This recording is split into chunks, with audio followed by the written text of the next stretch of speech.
Namaste and welcome to our YouTube channel Nepali Itihas. We present videos about Nepali history in both English and Nepali medium, so stay tuned to know more about Nepali history. Before we start our today's topic, we would like to thank our subscribers and supporters who have supported us so much throughout this journey of creating content about Nepali history. Your love and support are really appreciated. And also, for those of you who haven't subscribed yet, don't forget to do that. Anyways, let us begin our topic today.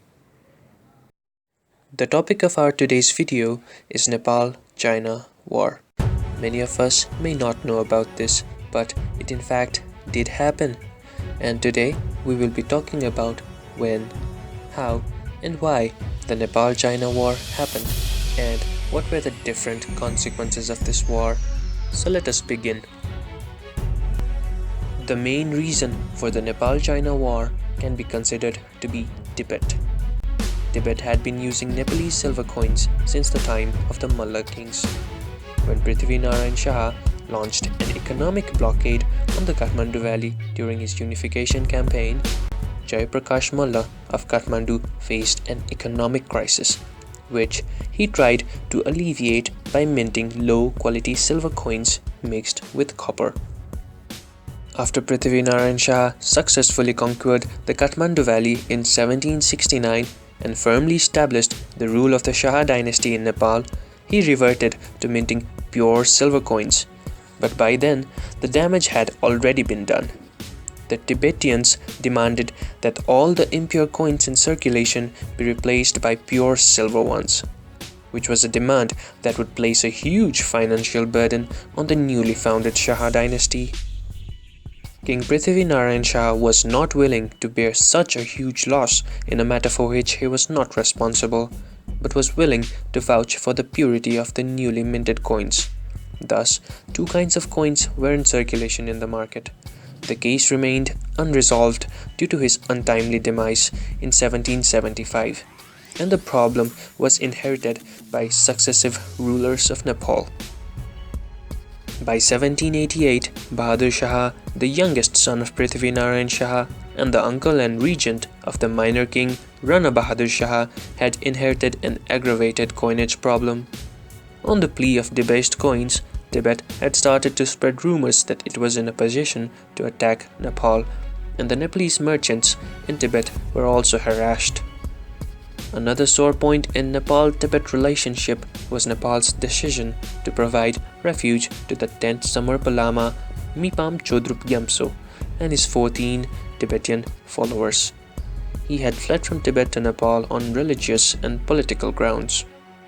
Yet another cause for conflict was the low quality of salt being provided by the Tibetans to Nepal, since in those days all the salt in Nepal came from Tibet. A Nepalese delegation was sent to Tibet to resolve these issues, but the demands made by the Nepalese were rejected by the Tibetans.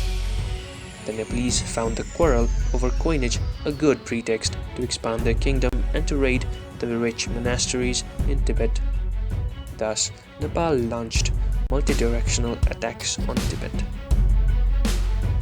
In the year 1788, Bahadur Shah sent Gorkha troops under the joint command of Damodar Pandey and Bam Shah to attack Tibet. The Gorkha troops entered Tibet through Kuti and reached as far as Tashilhumpo. A fierce battle was fought at Shikharjong in which the Tibetans were badly defeated. The Pancham Lama and Sakya Lama then requested the Gorkha troops to have peace talks. So the Gorkha troops left Shikharjong and went towards Kuti and Kerung. When the Jinglong Emperor of China heard the news of the invasion of Tibet by Nepal, he sent a large troop of Chinese army under the command of General Chanzhao. Chanzhao came to know the situation from Tibetan lamas. He decided to stay in Tibet till the dispute was settled. The representatives of Tibet and Nepal met at Khiru in 1789 to have peace talks. In the talks, Tibet was held responsible for the quarrel and were required to give compensation to Nepal for the losses incurred in the war. Tibet had also to pay tribute to Nepal a sum of rupees 50,001, every year in return for giving back to Tibet all the territories acquired during the war. It was called the Treaty of Kherung. The Nepalese representatives were given rupees 50,001 as the first installment. So giving back the territories Kherung, Kuti, Longa, Junga and Falak, they went back to Nepal. But the Tibet refused to pay the tributes after the first year of the conclusion of treaty. As a result, the war between Tibet and Nepal continued. As Tibet had refused to pay the tribute to Nepal, Bahadur Shah sent a troop under Abhiman Singh Basnit to Kherung and another troop under the command of Damodar Pandey to Kuti. Damodar Pandey attacked Digarcha and captured the properties of monasteries there. He also arrested the minister of Lhasa, Doren Kaji, and came back to Nepal. As soon as this news was heard by the Jinlong Emperor, he sent a strong troop of 70,000 soldiers under the leadership of Phukagan to defend Tibet. Thus, in the year 1792, a war between Nepal and the Jing Empire occurred. The Jing Empire asked Nepal to return the property to Tibet which was looted at Digarcha. They also demanded them to give back Samarpa Lama, who had taken asylum in Nepal. But Nepal turned a deaf ear to these demands. The Jing Imperial Army responded to Nepal with military intervention. The Jing forces marched along the banks of Trishuli River until they reached Nuakot. The Nepalese troops attempted to defend against the Jing attack but were already faced with overwhelming odds.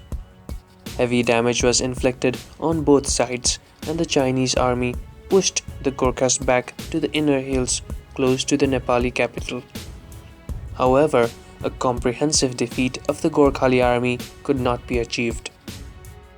At the same time, Nepal was dealing with military confrontations along two other fronts. The nation of Sikkim had begun incursion along Nepal's eastern border. Along the far western side, the war with Garhwal continued. Within Nepal's own borders, the kingdoms of Acham, Doti and Jumla were openly revolted. Thus, the problems that Bahadur Shah faced made it much harder to defend against the Jing army. The anxious Bahadur Shah asked for 10 howitzer mountain guns from the British East India Company. Captain William Kirkpatrick arrived in Kathmandu, but he put a conditions of business treaty for delivery of the weapons. Wary of the British interest, weapons were not received and the war situation became critical for Bahadur Shah. After a series of successful battles, the Jing army suffered a major setback when they tried to cross a monsoon-flooded Betravati close to Gorkhali Palace in Nuakot. So what do you think happened when the Nepali Gorkhali army had to face the Jing forces at the Betravati river? Did the Nepali army win the battle against Jing forces, or did they have to face defeat? Or did something else happen, such as a treaty or something like that?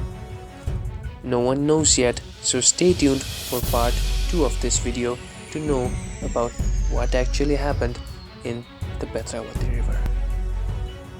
Thank you for watching this video, and don't forget to like and subscribe if you haven't done it yet. Also, help us and support us by sharing this video with your friends and family. And stay tuned for part 2. Until next time, have a good day.